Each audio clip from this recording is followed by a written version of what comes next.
Perhatikan. 10 hari pertama bulan Dzulhijjah.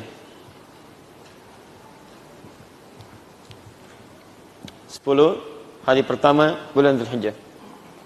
Tawarannya di sini, satu, ada pahala berlipat melebihi jihad umumnya. Bukan jihad yang khusus ya, yang tadi saya sebutkan. Kedua, ada tawaran ampunan dan penjagaan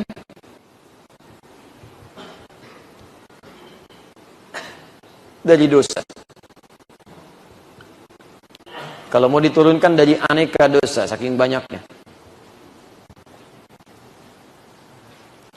Dua ini kalau disatukan, satu dan dua disatukan, ada kesimpulan lebih tingginya lagi, mendapatkan cinta Allah Subhanahu wa Ta'ala. Ini poin. Jadi didapatkan di 10 hari pertama bulan Dzulhijjah. Berdasarkan hadis riwayat Al-Bukhari, nomor hadis 518. Status hadisnya sahih. Nah, sekarang turunan materi ini adalah bagaimana cara kita mendapatkan pahala berlipat, mendapatkan ampunan Allah, meraih cinta Allah. Maka rumus hadis Nabi-Nya, al-amalus salih, kerjakan amal saleh. Kerjakan amal saleh. Ini poinnya. Hanya ini yang bisa menghadirkan nilai dua hal ini yang mendapatkan cinta Allah di ujungnya. Amal saleh. Baik. Apa itu amal saleh? Nah, kita lihat turunannya dalam Al-Quran apa yang disebut dengan amal saleh. Pertama, setiap menyebutkan kalimat amal saleh di Quran, baik langsung kalimatnya amal saleh atau jama' amilus salihat atau rincian turunan amalnya, itu umumnya seringkali diawali dengan kata iman. Walas innal insana lafi illa alladzina amanu wa amilus salihat. Jadi sebelum amal saleh itu ada iman. Turunannya langsung spesifik amalan. Alladzina yu'minuna bil ghaib, iman, wa yuqimunas shalah.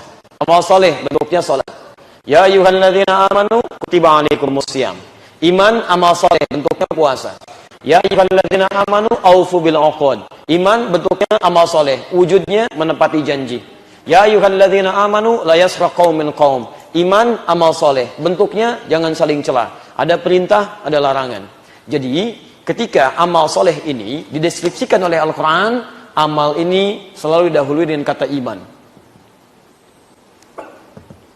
Para ulama memberikan kemudian bahasan dari kalimat ini yang selalu disertakan pada amal saleh, memberikan definisi pertama, iman, amal saleh itu adalah setiap perbuatan baik yang dilakukan karena iman kepada Allah Subhanahu wa Ta'ala. Ini poinnya. Amal baik yang ditunaikan dengan dasar iman pada Allah Subhanahu wa Ta'ala.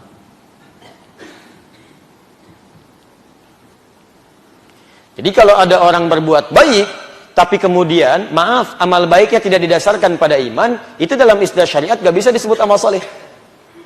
Non muslim beramal soleh itu gak bisa disebut amal soleh. Jelas. Non muslim berbuat baik gak bisa disebut amal soleh, karena istilah amal soleh itu istilah syariat.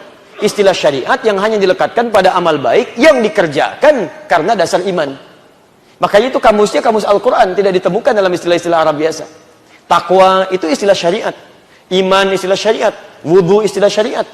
Makanya salah kalau ada misalnya dalam kalimat lain ditemukan kalimat takwa. Zaman jahiliyah nggak ditemukan kata takwa dalam konteks syariat. Ketika ada syariat baru ada kalimat itu. Ya, kalimat iman, kalimat amal saleh, kalimat misalnya wudu dan sejenisnya, itu kalimat-kalimat syariat. Jelas ya? Jadi dituliskan seperti diucapkan, disampaikan seperti dieja. Itu yang disampaikan. Itu mu'arab namanya. Ada mu'arab syar'iyah. Jadi dari bahasa-bahasa syariat ditampilkan umumnya ketika muncul dalam bahasa Quran, diterjemahkan dalam bahasa hadis. Kosakata itu khusus ditemukan hanya dalam Islam.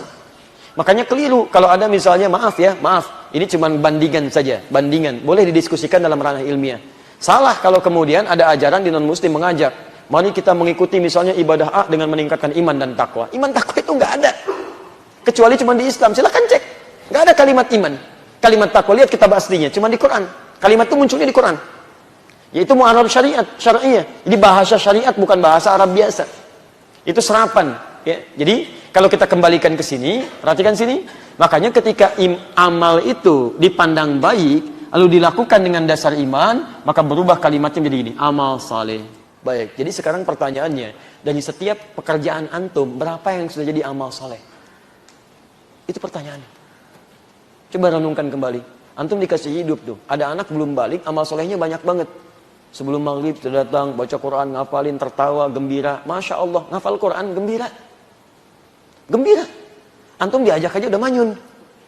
Ya, ada yang baru diajak, sudah cemberut. Ini menghafal gembira, padahal belum balik.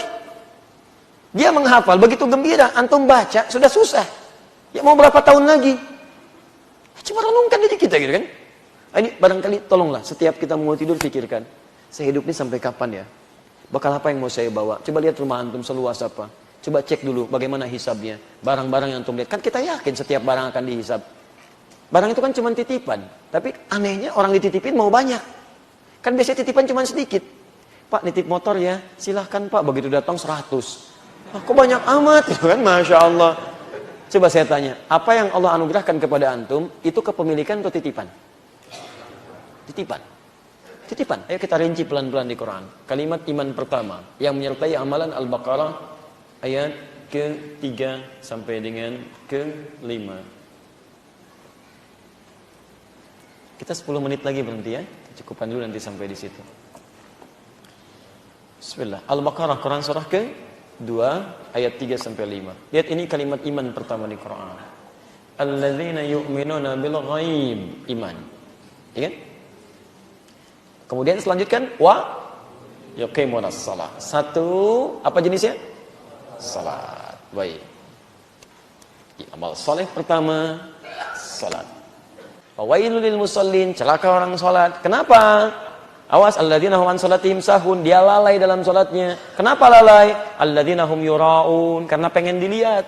Siapa yang lihat? Bukan Allah. Makanya ketika ada orang salat bukan karena imannya, Allah murka. Ngapain kamu kesini? Gitu kan? Capek-capek diri aja. Nah, ini yang berbahaya. Hati-hati, hati-hati ya. Jadi ingat, prinsip salat dikerjakan karena iman. Kalau ada dalam Quran isyarat ini, berarti ada orang yang salatnya dia tidak memahami atau dia gagal kemudian merenungi bahwa ada yang salah dalam sholatnya. Hati-hati.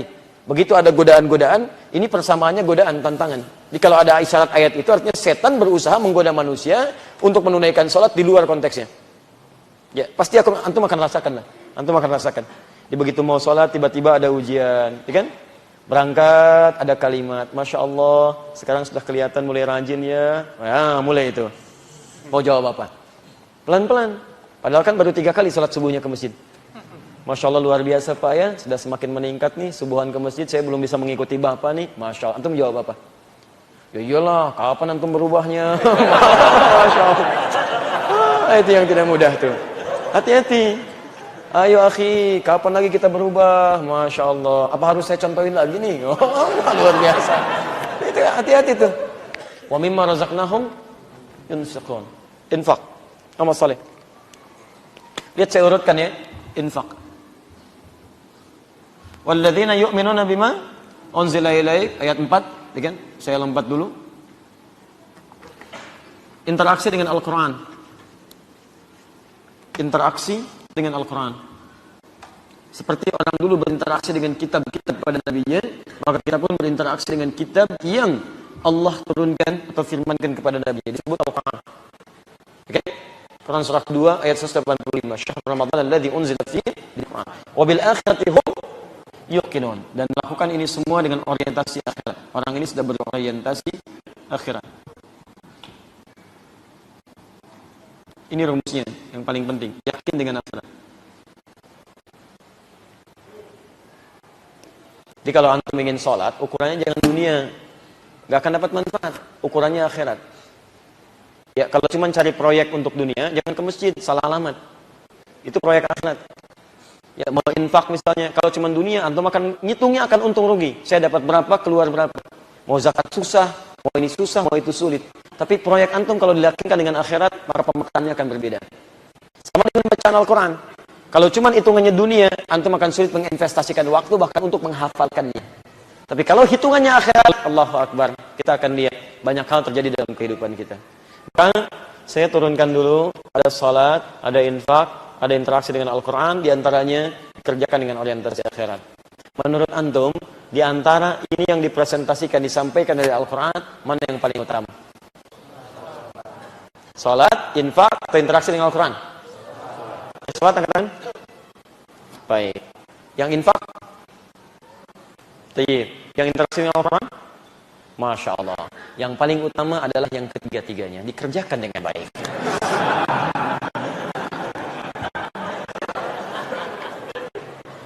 Masya Allah.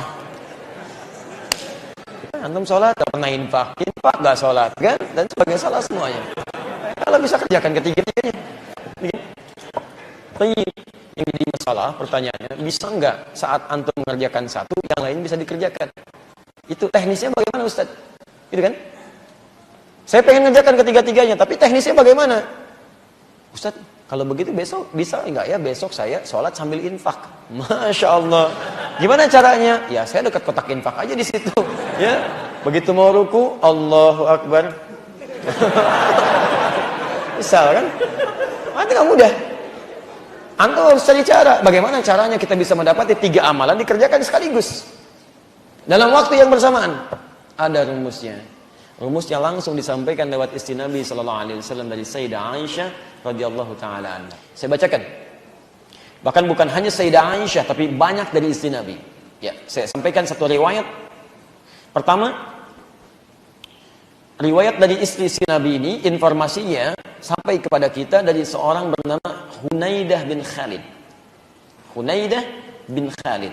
Ya.